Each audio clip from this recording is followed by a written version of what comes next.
The unflushables. Fatbergs. This is bad.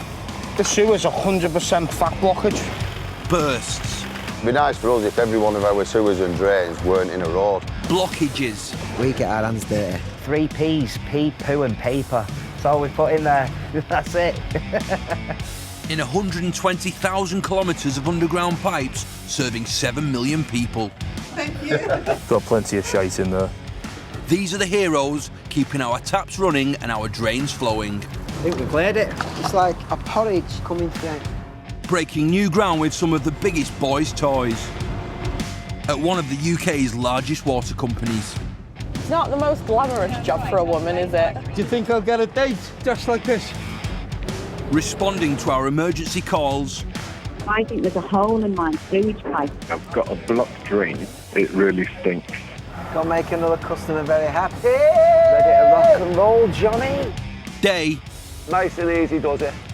And night. We're like Santa Claus. We're not seen or heard. We've just been there and we're done. These are the sewer men. You smell it? Smell of victory.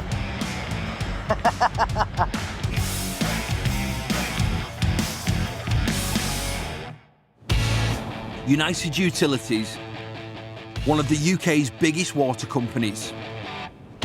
A business of two halves, they treat over 3 million tonnes of sewage and supply 1.7 billion litres of clean water every day, serving over 3 million customers from Carlisle to Crewe and the Pennines to the Cumbrian coast. They employ over 5,500 people. What is that smell? Another day, another dollar, Michael. The water company's biggest ever construction project is in its final stages. For 120 years, West Cumbria's water has come from Ennerdale. But to help protect the area's wildlife and improve the supply, things are about to change. From 2022, the water will come from a new source, Lake Thirlmere. An army of 1,000 men and machines have been tearing through the Lake District to complete this 100-kilometre pipeline. Think about our Victorian ancestors years ago. They'd have been doing this with pickaxes and donkeys. £300 million in the making. It will supply 80,000 customers with up to 80 million litres of water every day. Boss of this beast of a project is John. This is once in a career job, this, putting a pipeline at 98 kilometres right through the middle of the Lake District. Today, he's waiting on a special delivery, a machine to dig the project's last section of tunnelling. This really is the last piece of the jigsaw in terms of getting all that connected together now. Breaking through the region's dense bedrock demands the most powerful drills in the world. Weighing in at 50 tonnes and using technology that's literally out of this world. Satellites guide these 9-metre armoured drill bits with pinpoint accuracy. John's waiting to meet his final drilling machine. Oh, come on. With operations manager Nicola. John's probably been on the project right from the beginning before we put a spade in the ground. John's as close as we've got to a chief engineer. And Nicola has a surprise for him. We're going to unveil to John what the final tunnelling machine is called. And historically, it's always been done from the chief engineer. Mr. Parr, where's my tunnelling machine? Stuck in traffic? It's not here yet. It's coming down the hill. This one's a bit of a surprise for you, John. What do you hope it's called? What do I hope it's called? Yeah. Kylie. No cigar. No cigar? Danny then. Danny. Here it is.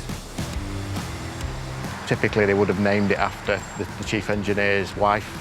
We broke superstition for the first 4 tunnels and it's been all right. So I hope it doesn't backfire on us this time. Wow. Oh dear. Bet John's wife never thought she'd have a £6 million namesake. Oh, it's dead proud. The legacy that we're leaving behind is just fantastic. To have the last tunnelling machine named after my wife is absolutely fantastic. I'm just going to send her a picture of it because she'll be made up. Everybody knows? Everybody knows. Yeah. No, there's a few of us decided it. Yeah. And then we decided to keep it a secret, which, because you're really nosy, it was really difficult. I am. And it's going to be transported back to site this morning, and then hopefully this afternoon it'll be lowered in the hole to start tunnelling tomorrow. The machine might be named after his wife, but this wide load is in for a challenge on the Lake District's winding roads. Which way is it going out? Up towards the 595 and down that way, I can assume. The only pinch point is that little road just as we approach the construction It's very narrow site. there, isn't Yeah, it? it's narrow. A few logistics today to get through. We've got to get it back through Brigham. Obviously with something of this size we need to just be a bit more vigilant than we would be normally to make sure that it gets where it needs to.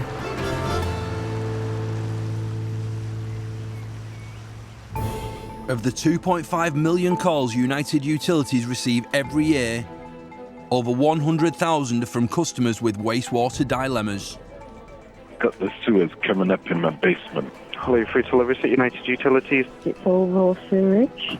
So is it actually flooding over, is it? It is, yes. You won't realise you've got a blockage until it's too late. A toilet or a manhole overflows, leaving an instant mess of other people's poo all over your backyard, your begonias, or your bathroom.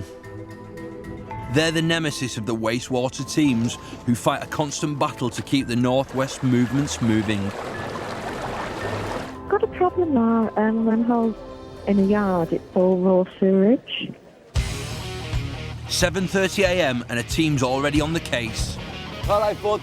Meet wastewater workers Steve and Steve. They're on their way to bust the blockage, but right now they're worried about their own plumbing. I need a wee. I'll wet myself. What could do with a wee myself, please? It's horrible sometimes, though, isn't it, when you're in the middle of nowhere and you've got to go. You've got to go, or you're desperate. When you hold up for that long, like. And you go there and stand there for 10 minutes having a piss. Forget that sense of relief, Steve, because your wee will have to wait. First, there's a job to be done. Oh, yeah. Good afternoon, Nice Utilities. Yeah. You okay? You got to see me. Yeah. The blockage. Yeah. Oh, I think you want to find out. That's a lot of tissue. It's got plenty of shite in there. It looks like there's a bit of fat in there around these edges here. Louise has the filthy excrement of 10 households in her garden. Could you just show me where the flooding was? And it's seeping into her garage. There's a pool, or is it just like a damp? Is it a damp patch? It's there. That's a skid mark no one wants to clean. Don't try this at home with your Henry Hoover kids. If things weren't bad enough, all that poo poking is setting Steve off. It's got a child's bladder, me. I have to have a wee every 5 minutes. Tried getting a subway on the way in for a toilet break, but It's out of order. out of order. Yeah, you've got nowhere to go. Strict regulations forbid water company workers from using customers' toilets. Probably best not ask why. Sewage everywhere, but nowhere to take a slash. Do you want to see your coffee? No, I'm alright. Do you want I a couldn't. I'm that desperate for the piss. Do you want Relief at last. Nope. Just some jetting. But this definitely doesn't help, does it? So I'm holding on. We actually seem to be flowing away there. Looks like it's cleared. Job done. You don't need to wear a cape to be a superhero, do you? I think their capes are in the wash. No one likes a crappy cape. Still bursting, lad. Oh, mate. Oh, you're desperate. Relief for Steve at last. Right, who wants a chocolate milkshake? Coming up. Stirring scenes in Birkenhead. Stinks a bit, doesn't it? A tight squeeze in the Lake District. We'll have to probably locate the owner of the car in order to get through. And a brain teaser in Blackburn. Can't be another one of them jobs, can it? In the Lake District, the water company is digging a 100-kilometre pipeline to supply West Cumbria with 80 million litres of water a day. This job demands a massive drill. Named Michelle after project director John's wife, this £6 million piece of kit was built in Germany. And today she's being delivered to the heart of the Lake District by haulage veteran Finnan. Machines are very expensive. They're such a specialised equipment. Brought the other two machines. The first one I collected in Liverpool. It came from Canada. Good enough so far anyway. All went well. The load is fine on the open road, but Finnan's worried about the challenges ahead.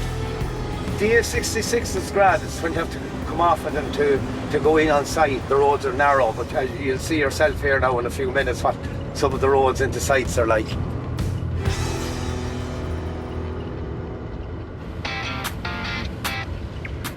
We had water coming into our basement. There are our wit's end. We just can't cope with it. It is an emergency. With a leaky basement in Birkenhead to deal with, Steve has dumped the other Steve and teamed up with Anthony. And with their years of experience, they've seen some sights. What's the most disgusting thing you pulled out of the saw, man? They pulled the hedgehog out one. Oh, that dead hedgehog. Dead hedgehog. Oh my goodness. Hey, pull over. Perfect, mate. Perfect, lads. But will Jan and Keith's basement make the boys' most gruesome list? United Utilities, lovely. Yeah, come in. But you can see where it's come from. Let's have a little look. So we're next door are having problems as well? You don't know? No idea. Well, let's have a look what's happening down here first before we go anywhere. You can smell the damp. Straight away, Steve's got a whiff of the problem. We've had to get rid of all these carpets. This is where it's coming from, this side. Yeah, it's here. Water's coming through the wall and causing mould to appear. How much water? Nearly 10 gallons in it. And it's just suddenly stopped today? Yeah, we haven't done anything. Well, as I mop up, I thought it was a freezer, defrosted. What's strange is suddenly, bang, it's there. The thing is, my husband's waiting for a hip replacement. I'm disabled. We're having to literally get down here, carry buckets of water up to the... And we're struggling. Let me go and do some investigation, folks, OK? I'm happy with what you told me. To isolate the problem, Steve needs to check the nearest manhole. It's in next door's garden. First one you want to do now is lift these manholes up, because I think this was all built at the same time. I think all this fella's drains here come into here. There you go.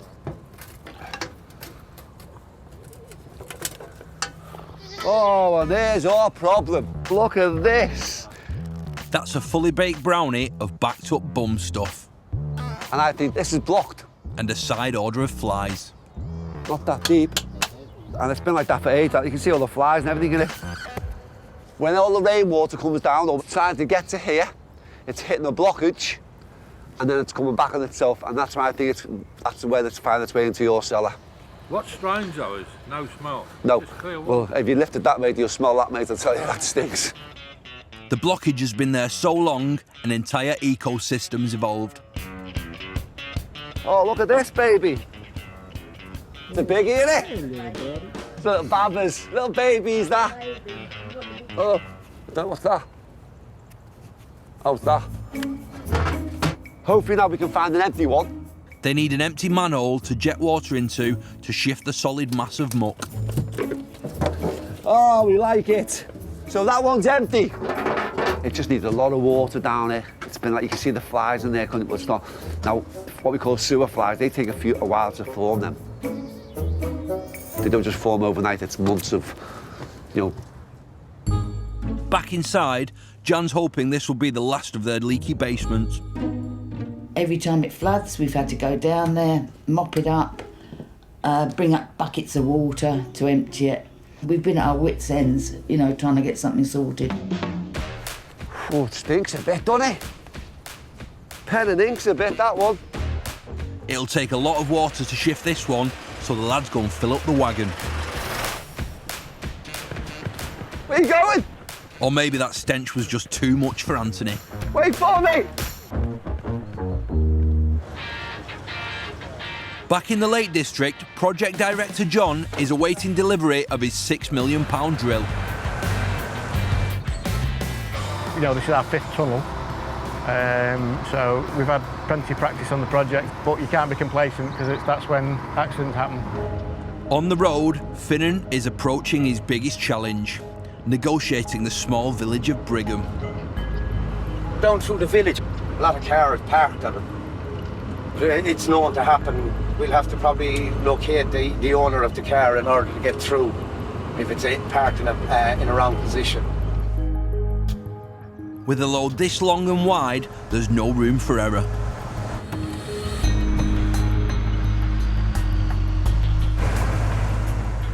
So far, there's nothing blocking Finnan's route, but one nudge of the steering wheel and someone could lose a wing mirror. Hairy stuff.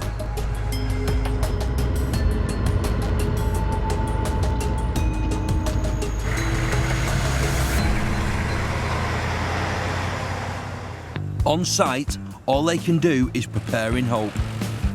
John's crack team work all around the world, but now they're in Cumbria.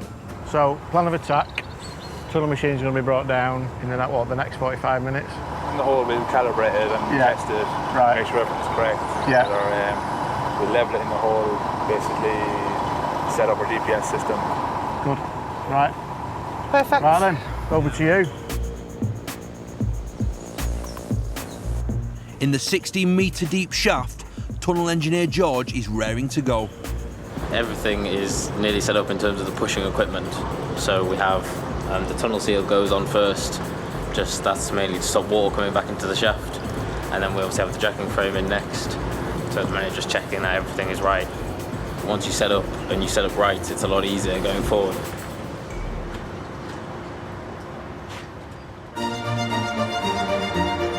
Finnan has made it to site. We got it here in the one piece anyway.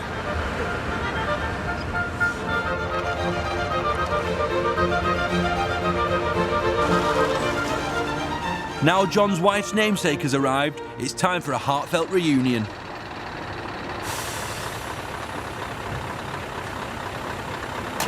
How's the wife doing?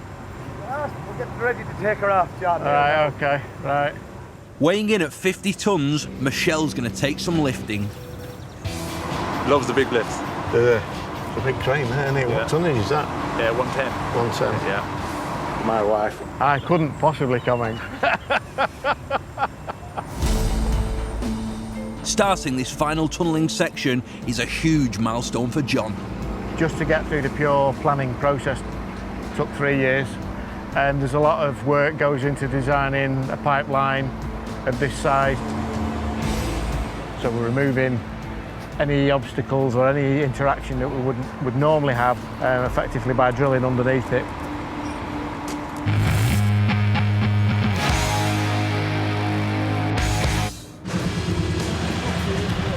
Back with their tank full, Steve and Anthony are battling a blockage. Months' worth of festering faeces has solidified into an unmovable mass. But until that's watered down, that's not going down no pipe. It's too big a problem for homeowners Jan and Keith to handle. My husband and I are both very limited mobility, and yesterday and the day before we've had to cut up carpets because they're just so ruined. It's thick, yeah. We're gonna have to give it a couple of minutes just watering down. Make it into shit soup.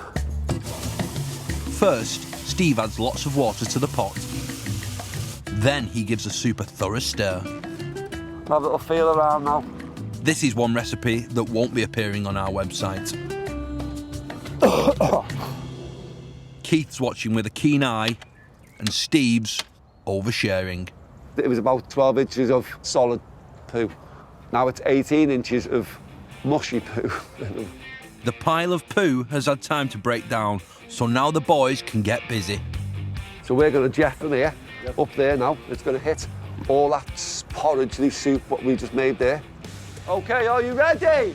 Rock and roll, man. Gladiator ready! On your marks, get set, jet. The broken down waste starts to flow away. But there's a problem. Is that hole in there all clear? It's going very slowly. Right, there's something happening downstream then, isn't there? Because this is it's not quite cleared, just slowing down. Steve suspects a logjam further upstream, so the lads pour dye down the gully to trace the flow. I've just poured that half a tub of water down there and it's not getting away at all. But this is what we call a secondary blockage now to the main one. Nothing's getting through. Yeah, keep going now. A quick bit of cameraing confirms the issue. So there's just a secondary blockage up this pipe here, stopping all that coming through. But as they prepare to jet again, there's a sudden movement. Oh, look at this. Come here, quick, quick, quick, quick, quick, quick. Whoa, quick. Oh, quick. It seems gravity is on their side. Just pushed it all through that last little sausage bit. So we need to get the grabs, mate, in the bucket quick. Quick as you can. Now, well, the green dye's come through, so what we're going to do is now take these big, giant turds out and put them into a bucket. We've got a bucket. That's the last of the shit soup and an unexpected side order. Here it comes. Problem solved. It was an overflow system. Right. Because it was blocked, every time she was letting the shower go, or every time it rained, that gully wasn't letting any water go down it. So it would have filled up, it would have backed up her pipe that she's got coming out of her little shower, Yeah. and it would have also overflowed. And I think it's got down the back of the brickwork. Good day, okay? Thank you very much. Take care, folks. What a relief. A successful result and job satisfaction. Are you happy? No, I'm happy. You're happy. Yeah. Everyone's happy then. Have a break. Coming up, a dramatic domestic discharge. It was horrible, it was just disgusting. A bad case of whiffy waterworks. I wouldn't say poisonous because I'm not sure what's in the water yet. And the tunnelling site is in a spin. I doubt any of us will ever see this again in our lifetime. United Utilities supplies 3 million homes and businesses with 1.7 billion litres of water every day. The Clean Water team's worst nightmare would be a contamination to this essential supply. So their army of scientists and technicians work tirelessly to prevent this happening. Work, work, work. At HQ, Water Quality Officer Charlene is preparing for her day. We have a job list to do every day, and it tells us what samples we've got on and how many bottles we need for the day ahead. Testing water every day has made Charlene quite the connoisseur. My dad lives down south. I go to his house and he's got quite hard water, where I live here in Warrington, pretty central. It's soft water, so when you move around or you're travelling abroad, things like that, you do notice the difference, yeah. Charlene tests water all over the northwest using a mobile lab in the back of her van. This is a warm box and it's kept usually around 25 degrees. These are calibrating our pH meter. She's the first line of defence against contamination. But all this time on the road comes at a price. I actually am single. When you tell someone, I don't know whether they get a bit took back by it because it's quite a, I don't know, it's a very describing word, isn't it? A water quality officer. Sounds quite official, and I don't know what picture they paint in their head of what we do. It's not the most glamorous job for a woman, is it? Wearing steel toe cap boots and eye vises every day, scraping your hair back. I wonder whether there's any good-looking wastewater guys who are single. Speaking of handsome wastewater workers, meet Mark and Rob. Calm down all, these two beefcakes are both taken. I got stuck on the job, working on it. On way home thinking, I'm sure I should have done something today. Oh shit, anniversary present. Did you buy her a big diamond ring? No. Everywhere's shut against, except Tesco. And there was this top at range corkscrew. I thought, she will love that. No, her face just dropped. I thought, what do you have to do? Get her some flowers. Right, well, anyway. Mark and Rob are on their way to their next doorstep challenge. Thank you for calling. You're speaking to Sharon. The flooding that's inside the house, is it coming over the toilet then, is it? Yeah, it's coming over the toilet, yeah. It's not polluting a water course or anything, is it? So it's not, the water's not like running into a lake or a river or anything like that? No. Much worse than that. We woke up, came down, and I just saw water on the floor. It's in her hallway. I went, Oh my gosh. It was horrible, it was just disgusting. A manky mess of poo, pee and paper has erupted from her downstairs loo. Hiya, you alright? The handsome duo find out there's already been a plumber around, but Rushkana was not impressed. He only put in like an unblocker. Yeah. Yeah. And I went, oh my God, I could have done that. Yeah. So it's come from there into here and onto the carpet, has it? I didn't even like the cat walking over there. And he kept looking for the dry bits and going on the ends. Even he knows that, something's wrong. Mark's not just a pretty face. A quick look and he thinks it's a textbook case. If you see the grey pipe sticking out of the roof above the downstairs toilet, that's the soil vent pipe. That takes waste from the upstairs toilet and the downstairs toilet.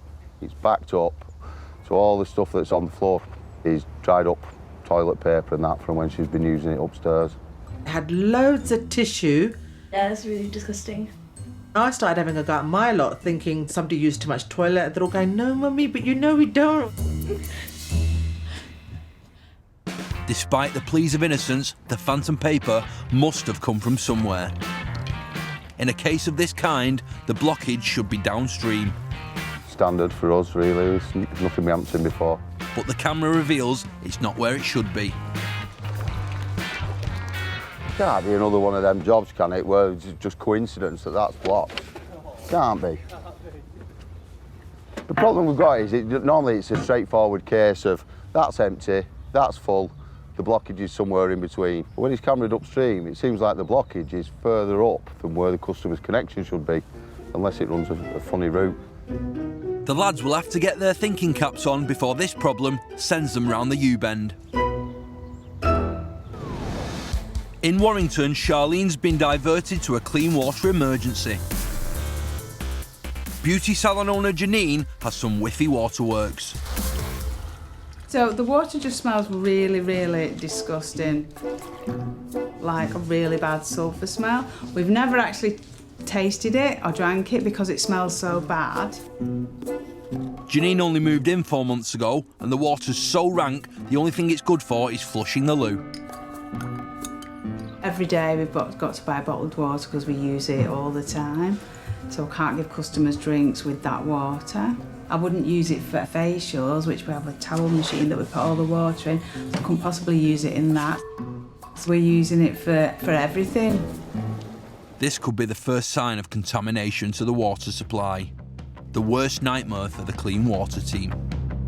I would say 99% of the time when we go out to customer houses, there isn't anything to worry about. However, once that water leaves the treatment works, we are relying on our network to deliver that to customers. Obviously, we trust the water 100%, but sometimes things do go wrong.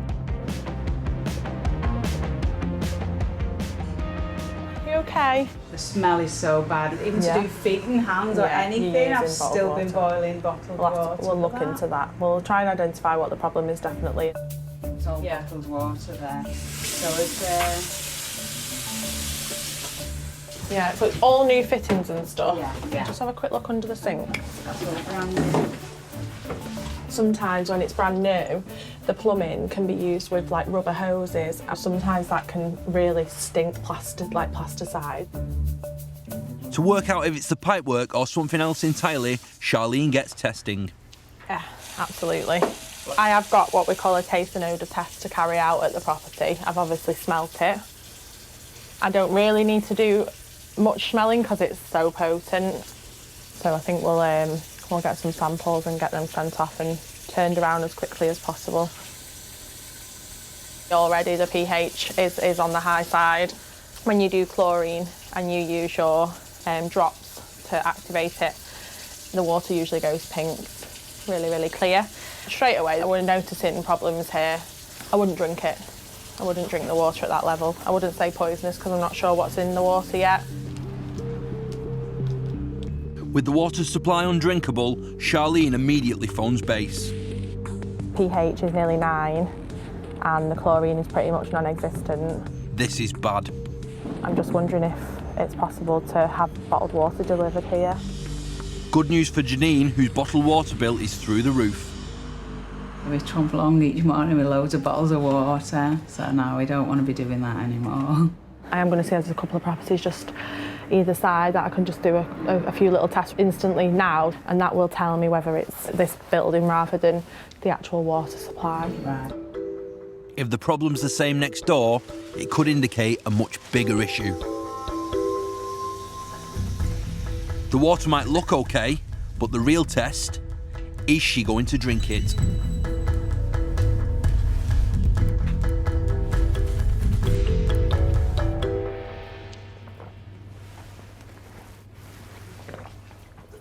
So to me that water's perfect, it doesn't taste of anything, it's just normal drinking water to me. The two properties that I've sampled either side, the chlorine and the pH is fine, there isn't any taste, any smell. I do think there is something possibly wrong with that pipe work internally. An all clear from the neighbours confirms it's an isolated incident. But she's still rushing the beauty salon samples to HQ as a priority. To HQ. There is quite a lot of testing to do. When I get back, I'll make a call to the water quality team to see whether those results can be fast-tracked and turned around as quickly as possible.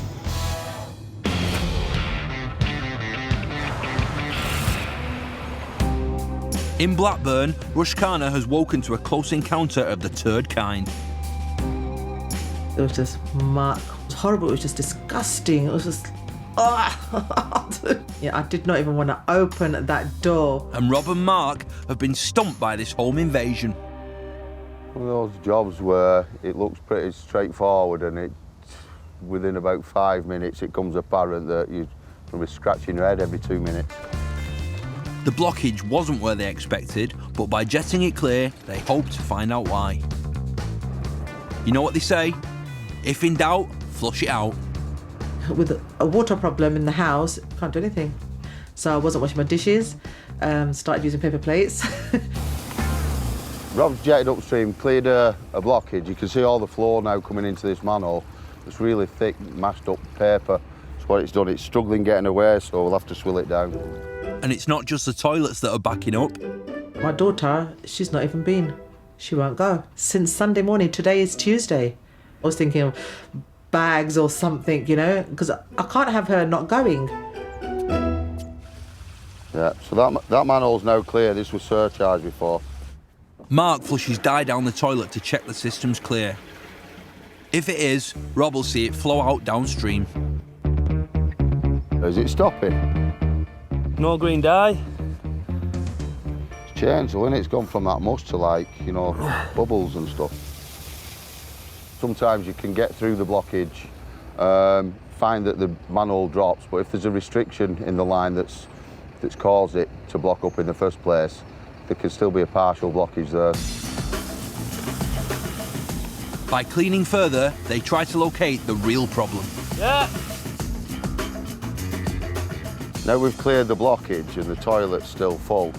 Can't understand why the toilet's not running, but when you look in this manhole after we've cleaned it down, you can see that the sideline coming in comes against the direction of the floor, and it looks like it sweeps around almost 180 degrees to then flow back that direction. That's not typical on a job. A quick gander with the camera and they finally find the culprit. Yeah, a load of rag hanging out. Success at last. Once he's cleared the secondary blockage, the toilet's now started working. It's great news for Rushkana. So now I can use all the water. Alhamdulillah. Yeah, alhamdulillah, thank you. Fits. The kids are off the hook. Yay. And hopefully back on the loo. It's not until you get to the stage at the end of the job and everything's flowing that you can piece together the exact mechanism that's caused the flooding. Business as usual for us, this, isn't it? Every job's like a little bit unusual. It's fixed. It's fixed. Another success for Mark and Rob in their never-ending battle to keep the northwest movements moving. The water company's labs analyse hundreds of samples a day to monitor the quality of the water they supply. And they take their tests to a whole new level. Here, taste is everything. So we get a list of all the samples that we need to analyse and see if they can taste anything or smell anything. So if they pick anything up, it's like swampy or rotten eggs, acidic, pencil shavings, then it's not okay.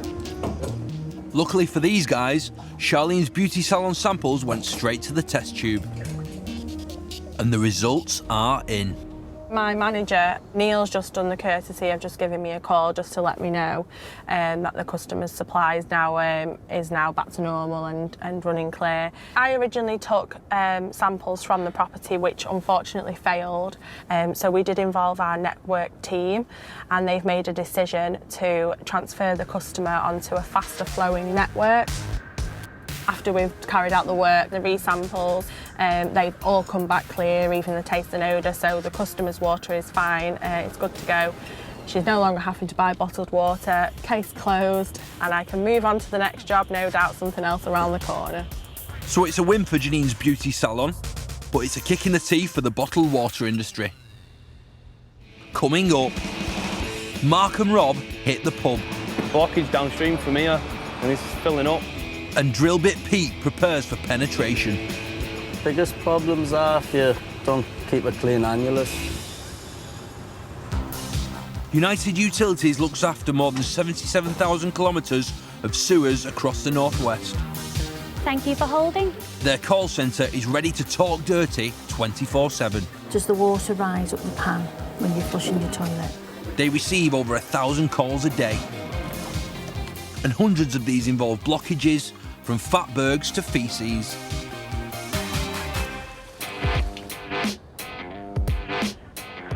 Hello, love. Well, my cellar has flooded.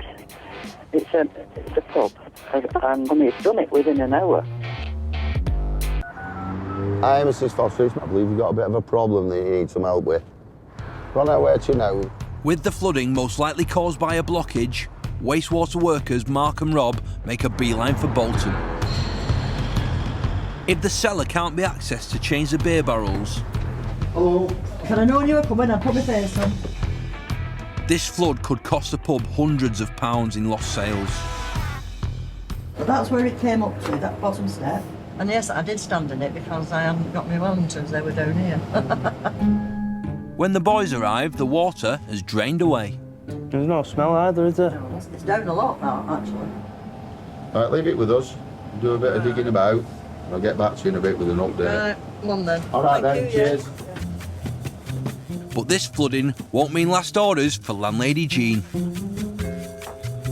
It isn't just one of those other things we have to deal with being a landlady. We have to deal with everything. Good things and the bad things. But outside, Mark and Rob face a challenge. The manhole is in the middle of a busy road. We need to lift these manholes in the middle of the road. We've got a four-way junction. A bit of a blind bend there where the cars are coming round pretty quickly. Yeah, it'd be nice for us if every one of our sewers and drains weren't in a road. So we'll have to set up some signs, cones, barriers. Cones in place, they reveal the manhole's crappy contents. Towards you. Drum roll, please. Nice. The tank full of turds can only mean one thing. This is a surcharge manhole, this. There's a blockage downstream from here, and this is filling up. So everyone's using the toilets, and it's just filling this chamber up. So we're going to try and jet downstream from here, and hopefully we'll clear it. With rush hour fast approaching, the boys want to be clear of this blind bend as quick as possible. Trying to concentrate on this at the same time, you've got to be looking at the traffic as well. Rob rods the blockage with his 90-metre hose, capable of jetting 127 litres a minute. Rob's rodding has paid off. Swirling. Yeah. But it's a slow drain. You're not just emptying the manhole, you're emptying the full system. Everything upstream that way, everything upstream that way, and everything upstream that way. Spurred on by the locals, the job's almost done. And towards you. Yeah, it'd be good at balls, won't it? We identified the problem reasonably quickly. We knew that it was out in the road, so it was just a simple case of lifting the manhole, jetting downstream, clearing the blockage, letting it drop. Blockage cleared, the pub's patrons are in high spirits. I've got a lump in my throat now and everything. I've identified it, it's gone then, isn't it? We can get back to doing our work in the cellar. A pub with no beer is no pub at all. Yeah, the best pint in Bolton. In the heart of the Lake District, the water company is in the final stages of its biggest ever construction project.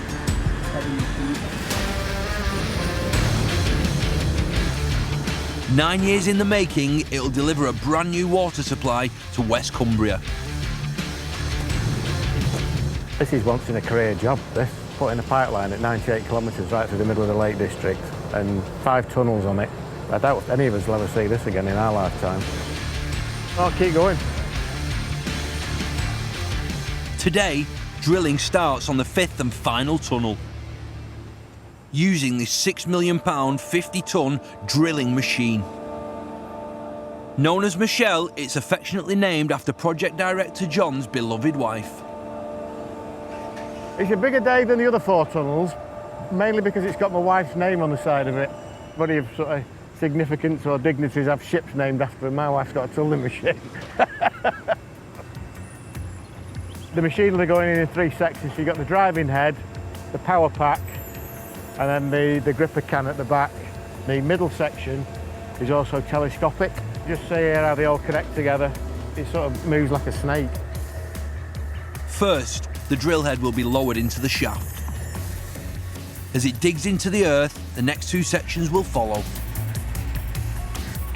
Once the whole machine is assembled underground, the concrete tunnel sections will be lowered down one by one.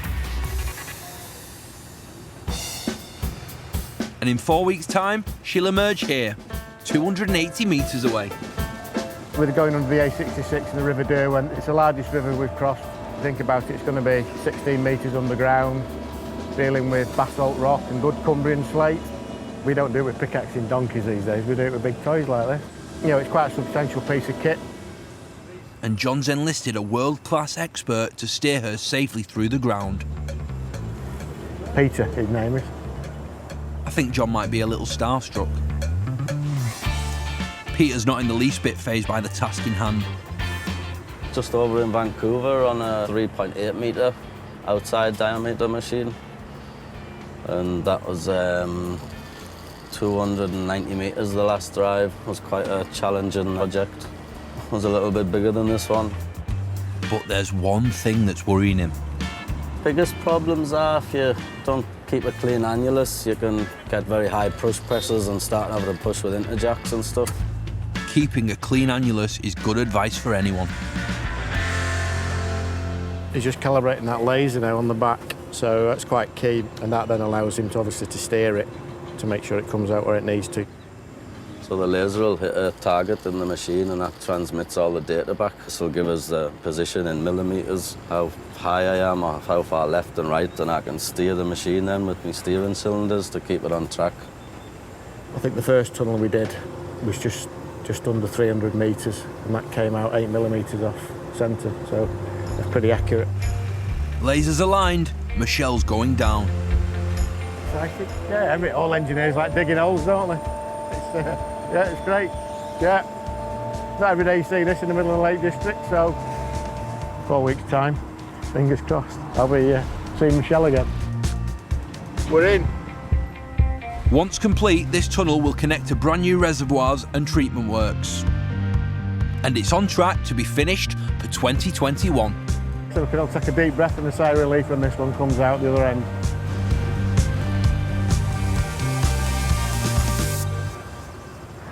Next time. A battle with the biggest blockage in the northwest. A 400-ton fatberg. Without a proper, fully functional 100% running sewer, where's the waste going to go? It's the continued curse of the wet wipes. This is the 4th time since I've been in this bungalow. Hi, lady. And it's a race against time to find a solution for the pollution. Oh, God. This is bad. We have a pollution.